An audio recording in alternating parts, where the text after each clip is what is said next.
want you to do one thing for me today. And that's keep fighting. Keep going through this problem, this situation. Don't give up. Put one foot in front of the other. That's how you're going to make it through this, past this, over this. It's going to take the dog mentality. It's going to take you getting a hold of this thing and not letting go. You're going to have to fight and fight and fight till you can't fight anymore. Stress doesn't come from the facts. Stress comes from the meaning that we give to the facts. Yes, those things have happened, but the real question is, if we fight what's happened, we got a problem. We got to decide, what are we going to do with what's happened in our life? How are we going to take this? How are we going to mold this? How are we going to turn our life around? Because when you come up with a new meaning, you get a new life. A lot of times when people interrupt you, they're managing their own anxiety, boredom, procrastination by coming to interrupt you. They're creating reasons to interrupt their own work or their own emotional state by coming and interrupting you. That's what I realized was happening. What is the single force that controls the quality of your life? You got to start with what it is you really, truly want now. You got to start with that end in mind. And then once you understand there is a gap between where you are and where you want to be, here's all we do. We believe that the most powerful way to change anything is total immersion. I want you to ask yourself, do you give as good as you get? Add up what you're getting and weigh it against what you're giving, and then you will know whether you're really joined to anything. Life is hard. For every time you have a plan, a dream, an aspiration, or a goal, do you know what happens every time you have one of those? This thing comes along called life. So you've got to ask yourself, what's your why? What motivates you? What pushes you? What drives you? And if that thing is internal, if nobody has to call you, if nobody has to prize you, if nobody has to reward you, if you are self-motivated and self-regulated, you can have it, you can be it, you can do it. Other than death, all failure is psychological. It does not mean that you won't lose some battles, because you will. We all will. But it does mean that as long as you don't surrender, as long as you don't quit, then you haven't failed.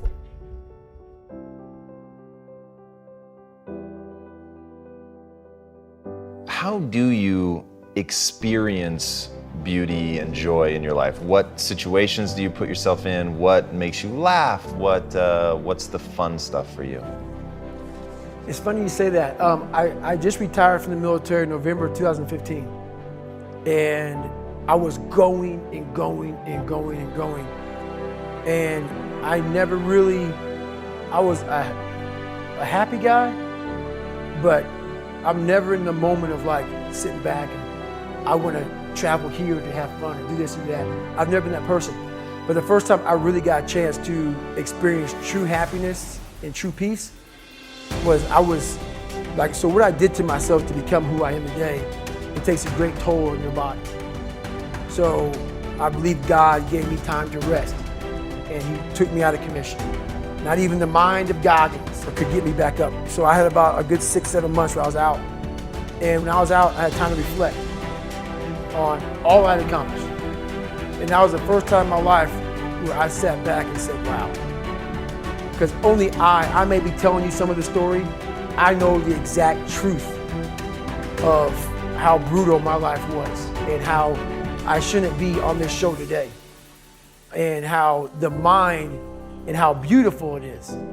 So what brings me joy and happiness is knowing how beautiful the mind is. And I'm one of the few people that didn't read about it, didn't experience it through some drug. I got to experience the beauty of true fucking willpower. True you. I'm gonna fail, I'm gonna fucking fail, I'm gonna fucking fail, I'm gonna fucking fail, and I will succeed. Just me talking about that gives me a feeling, I know what I did. And I don't need to travel somewhere or to have this or have that. I have it all here in my mind. The beauty is remembering this young, dumb, what people call nigger, is now where I'm at today. And that is, when you finally get to that point for me, it's forever lasting peace. I could die right now on this show and I'll be happy man. So that's my happiness, is my reflection on the suffering of my journey, knowing I never quit, nor was I guided by anybody on this earth. I was guided by something much more powerful, and I listened, and I chose the path of most resistance. Talent not required. What does it mean that talent isn't enough, and how do you achieve greatness if you can't just rely on talent? Well, it's kind of one of those things, and I'm so glad that, we're able to have this conversation, because I feel that I'm one of those guys to kind of bridge the gap to help people understand the game of basketball a little more. And not to say that somebody's going to be a diehard right away, but there are simple kind of connections in there that I think were really, I've talked to people and seen the light come on and say, oh, okay, that's how it is. Usually we always had a saying in the NBA, if you play hard, you give yourself a chance. And in my career, I had so many instances. I've had hundreds of teammates. And in that, you always have an interesting scenario where you see the difference between talent and hard work. Of course, if you're a talented hard worker, then if you put the talent with the hard work, then now we're talking. But I've seen so many times and so many people not reach their potential only because they didn't want to do the work. The talent was there. I think even sometimes the love for the game or the love for the field that they're doing is there, but you have to combine it with that toughness and hard work. And, there's no cheating the process. I think sometimes... What is the process? Yes. Doing things every day. So I always like to work backwards. So for instance, if I'm a basketball player and I want to be a better shooter, well, I say, okay, I want to be a better shooter. That is my goal. What do I have to do daily to ensure that I can become a better shooter? Some people would say, well, you need a teacher.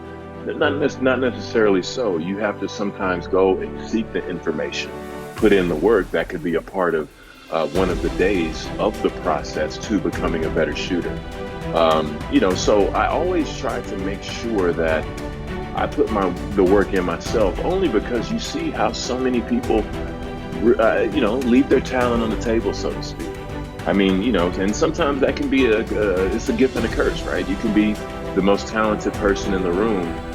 That'll automatically bring your work ethic down a little bit. And that's something you have to fight. But I think sometimes, especially in younger people, you think it's going to last forever. You think it's always going to be here and I don't have to try so hard. I've seen so many people just be hard workers, and then, that gives them a seat at the table just by their work ethic. We're not even talking about talent right now, but when you combine that talent with the hard work, I think that's when you get the lighter fuel to get you where you need to go. No one's coming back to help me. So it starts with that person in that mirror. You have to realize you are on your own now. And whatever else you believe in, I don't care what you believe in, but on earth, it's a very lonely journey. And it starts with the accountability mirror, looking and saying, hey, all these things are coming back. I have to face myself. The difference between vision and a goal is the finish line.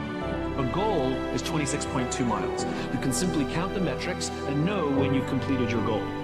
A vision is having a crystal clear sense of what the finish line looks like, but no idea of how far away it is. And the reality is you will spend your entire life never actually crossing the finish line, but the joy that every marathon you complete, you feel like you're getting closer. Every milestone that you accomplish makes you feel like you're getting closer and closer to the ideal, and this is what gives our life and our work meaning.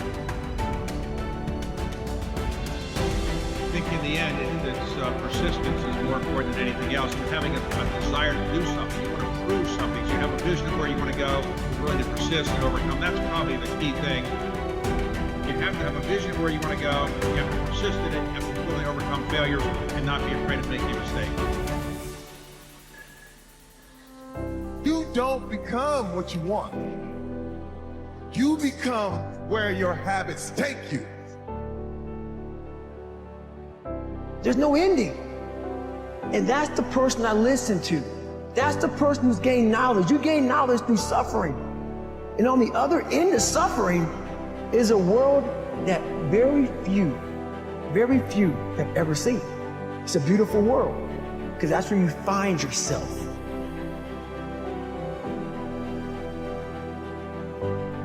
I thought, how about I just leap with my imperfection and then find my form of perfecting my imperfection while I'm sorry?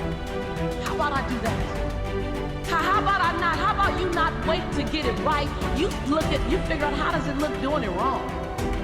How does that look? Because your 80% of right is somebody else's 159% of what you need. And when you want to do it right, and you want to wait till you're not afraid, and you want to wait till you have it all together, oh, you made it about you again. See, Nelson Mandela did it. He just did it not knowing if it were right. Mahatma Gandhi just did it not knowing if it were right. Mother Teresa just did it not looking for affirmation or confirmation. Is this right? Martin Luther King did it not even knowing if it would happen before his life ended. Because I have a dream. I mean, what are you waiting on? Are you willing to do it, Freddie?